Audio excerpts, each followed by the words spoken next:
오늘의 말씀 데살로니가전서 2장 6절에서 12절 말씀입니다. 또한 우리는 너희에게서든지 다른 이에게서든지 사람에게서는 영광을 구하지 아니하였노라.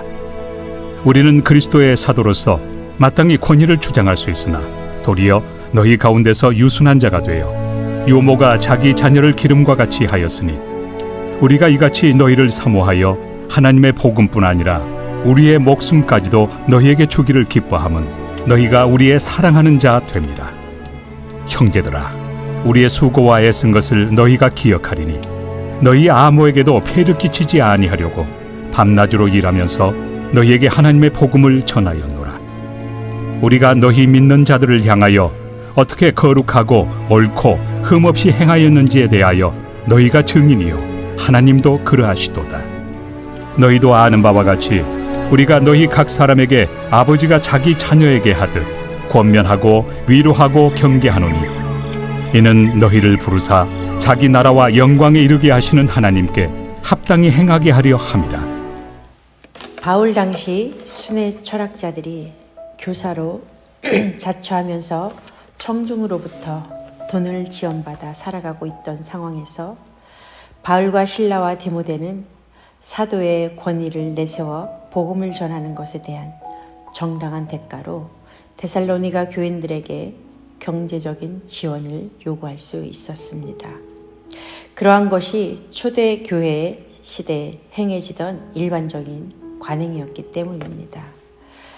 다른 사람의 대접이나 인정과 칭찬을 통해 영광을 받고자 하는 것은 누구나 가지고 있는 욕구입니다. 그러나 바울과 실라와 디모데는 사람에게서 그러한 영광을 구하지 않았습니다. 오히려 바울 일행은 예수님께서 십자가에서 죽으심으로 죄를 대속해 주신 것을 본받아 그들로 자기 것을 내어주는 그것으로 만족하는 자들이었습니다. 따라서 바울과 실라와 디모데는 사람에게서 오는 영광은 변질되고 없어질 것을 알고 있었습니다. 그리하여 복음을 전할 때 순수한 마음으로 전했음을 다음 7절을 통해서 보게 됩니다. 7절, 우리는 그리스도의 사도로서 마땅히 권위를 주장할 수 있으니 도리어 너희 가운데서 유순한 자가 되어 유모가 자기 자녀를 기름과 같이 하였으니. 아멘. 젖 먹이는 어머니가 자기 자녀를 젖을 먹일 때 어떤 영예나 보상을 바라거나 또한 어머니로서의 권위를 주장하지 않고 오로지 자녀에 대한 순전한 사랑으로 젖을 먹이는 것을 보게 됩니다. 마찬가지로 바울과 실라와 디모데도 데살로니가 교회 성도들에게 마치 어머니가 자기 자녀를 돌보듯이 부드럽고 순수한 마음으로 예수 그리스도에 대한 복음만을 온전히 전했던 것입니다.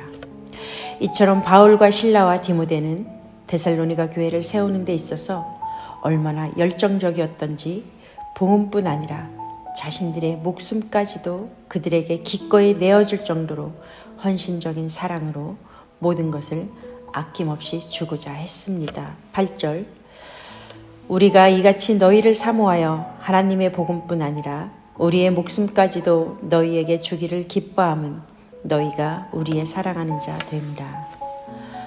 자기 자신의 영예나 유익이 아닌 한 영혼의 구원과 바르게 성장하는 것을 위해서 복음뿐 아니라 자기 자신의 목숨까지도 내어주는 것을 즐거워하는 이들의 헌신이 바로 죄인인 우리를 향해 보이신 예수님의 십자가 사랑입니다.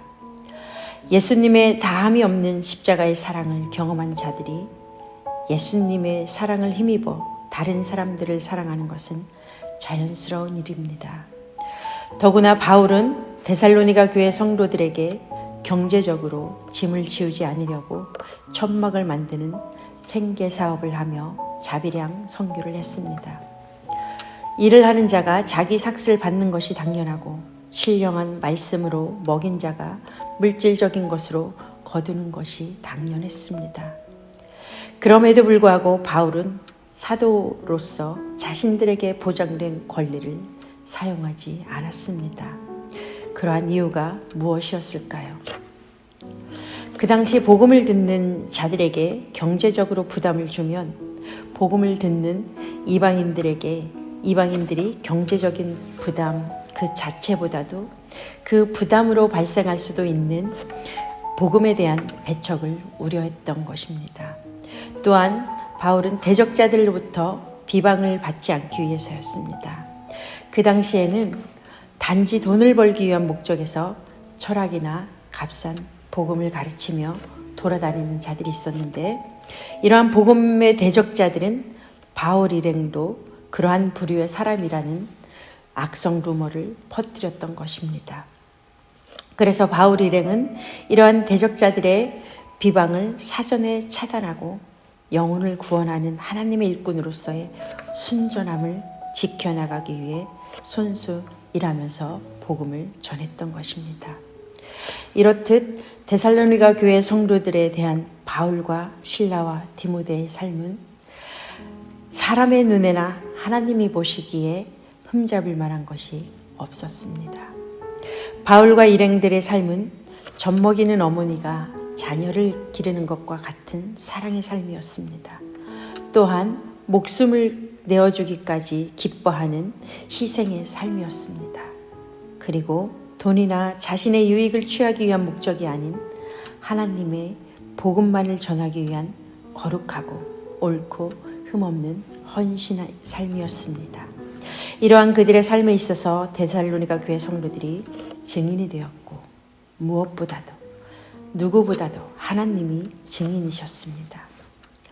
바울과 실라와 디모데는 아버지가 자기 자녀에게 대하듯이 각각의 한 사람 한 영혼을 향해 그들에게 복음을 전한 선교사로서, 또한 영적으로 돌보는 목회자로서 그들을 자기 자녀처럼 돌보았습니다. 그 이유를 12절에 말씀합니다. 12절, 이는 너희를 부르사 자기 나라와 영광에 이르게 하시는 하나님께 합당히 행하게 하려 함이라. 바울이 아버지가 자녀에게 대하듯이 권면하는 이유는 단순히 그 사람의 귀를 즐겁게 하거나, 또한 막연한 소망에 사로잡히게 하거나 우울한 기분을 조금 좋게 하는 것이 아니었습니다. 바울은 하나님 앞에서 온전한 자로 서서 자신을 부르신 하나님께 합당하게 행하며 살아가게 했던 것입니다. 그리하여 그들에게 그렇게 또한 권면을 하였던 것입니다. 사랑하는 사도교회 성도 여러분, 날마다 말씀을 들을 때 우리 또한 권면과 위로와 경계를 받아야 됩니다. 그리하여 우리 자신의 죄악된 모습을 버리고 주님의 십자가 사랑을 본받아 살아가시기를 바랍니다. 그리하여 어떤 상황이 있을지라도 하나님 말씀에 합당하게 살아가는 모두가 되시기를 간절히 소망합니다.